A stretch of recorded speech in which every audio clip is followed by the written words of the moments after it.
ಒಬ್ಬ ಚಿಕ್ಕ ಹುಡುಗ ಶಿಲ್ಪ ಅನ್ನೋ ಹುಡುಗಿ ಸ್ನಾನ ಮಾಡ್ತಾ ಇರ್ಬೇಕಾದ್ರೆ ಬಚ್ಚಿಟ್ಕೊಂಡು ಗಮನಿಸ್ತಾ ಇರ್ತಾನೆ. ಆಮೇಲೆ ರಾತ್ರಿ ಆದ್ಮೇಲೆ ಆ ಹುಡುಗಿ ದೇಹನ ಊಹೆ ಮಾಡ್ಕೊಂಡು ಒಂದು ಚಿತ್ರನ ಬಿಡಿಸ್ತಾನೆ. ಆ ಊರಿನ ಗ್ರಾಮಸ್ಥರು ಆ ಚಿತ್ರನ ನೋಡಿ ಎಲ್ಲರೂ ಶಾಕ್ ಆಗ್ತಾರೆ. ಅವರು ಆಗ ಅರ್ಥ ಮಾಡ್ಕೊಂಡಿರೋ ವಿಷಯ ಏನಂದ್ರೆ ಆ ಚಿತ್ರದ ಕಾಲ್ ಮೇಲೆ ಇರೋ ಮಚ್ಚೆನ ನೋಡಿ ಅದು ಶಿಲ್ಪ ಅಂತೇಳಿ ತಿಳ್ಕೊಳ್ತಾರೆ. ಈ ವಿಷಯನ ತಿಳ್ಕೊಂಡ ಶಿಲ್ಪ ಅವ್ರ ಅಮ್ಮನಿಗೆ ಎಷ್ಟೇ ಹೇಳಿದ್ರು ಕೂಡ ಅವ್ರ ಅಮ್ಮ ಅರ್ಥ ಮಾಡ್ಕೊಳ್ಳೋ ಸ್ಥಿತಿಯಲ್ಲಿ ಇರೋದಿಲ್ಲ. ಈ ಘಟನೆ ನಡೆದಾದ್ಮೇಲೆ ಶಿಲ್ಪ ಮನೆಯಿಂದ ಹೊರ ಹೋಗೋದೇ ನಿಲ್ಸ್ಬಿಡ್ತಾಳೆ. ಹೀಗೆ ಒಂದು ವಾರ ಮನೆಯಲ್ಲಿದ್ದ ಶಿಲ್ಪ ಒಂದಿನ ಅವ್ರ ಅಪ್ಪನ ಬೈಕ್ ನ ತಗೊಂಡು ಊರೊಳಗಡೆ ಹೋಗ್ತಾಳೆ. ಟೈಮ್ ನಲ್ಲಿ ಶಿಲ್ಪ ಬೈಕ್ ನ ಓಡಿಸ್ತಾ ಇರ್ಬೇಕಾದ್ರೆ ತುಂಬಾ ಖುಷಿಯಾಗಿ ಇರ್ತಾಳೆ. ಆದ್ರೆ ಸಾಯಂಕಾಲ ಆದ್ರೂ ಕೂಡ ಆ ಶಿಲ್ಪ ಮನೆಗೆ ವಾಪಸ್ ಬರೋದಿಲ್ಲ. ಅದಾದ್ಮೇಲೆ ಕೆಲವು ವರ್ಷಗಳಾದ್ಮೇಲೆ ಆ ಸ್ಕೂಟರ್ ನ ಕೆಲವು ಹುಡುಗರು ಹೊರಗಡೆ ತೆಗಿತಾರೆ. ನಿಜವಾಗಿಯೂ ಅವರಿಗೆ ಅವ್ರ ಗ್ರಾಮದಲ್ಲಿ ನಡೀತಾ ಇರೋ ಗಣಪತಿ ಹಬ್ಬಕ್ಕೆ ಒಂದು ಬೈಕ್ ಇರುತ್ತೆ. ಅದಕ್ಕೆ ಅವರು ಈ ಸ್ಕೂಟರ್ ನ ತಗೊಂಡು ಸ್ವಲ್ಪ ಮಾಡಿಫೈ ಮಾಡ್ತಾರೆ. ಇದಾದ್ಮೇಲೆ ಅವರೆಲ್ಲರೂ ಗಣೇಶ ಹಬ್ಬನ ತುಂಬಾ ಸಂಭ್ರಮವಾಗಿ ಆಚರಿಸಿ ಮುಗಿಸ್ತಾರೆ. ಆದ್ರೆ ಆ ಮೂವರಿಗೆ ಗೊತ್ತಿಲ್ಲದಿರೋ ವಿಷಯ ಏನು ಅಂದ್ರೆ ಆ ಸ್ಕೂಟರ್ ನಲ್ಲಿ ಶಿಲ್ಪ ಆತ್ಮ ಇರುತ್ತೆ.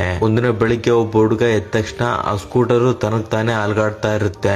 ಇದಾದ್ಮೇಲೆ ಶೇಖರ್ ಅವ್ರಿಬ್ರು ಫ್ರೆಂಡ್ಸ್ ಗೆ ಇದನ್ನ ಹೇಳಿದ್ರೆ ಅವರಿಬ್ರು ಇದನ್ನ ನಂಬೋದಿಲ್ಲ. ವಿಡಿಯೋ ಇಷ್ಟ ಲೈಕ್ ಮಾಡಿ. ನೆಕ್ಸ್ಟ್ ಏನಾಯ್ತು ಅಂತ ನೋಡ್ಬೇಕು ಅಂತ ಅನ್ಕೊಂಡ್ರೆ ಪಾರ್ಟ್ 1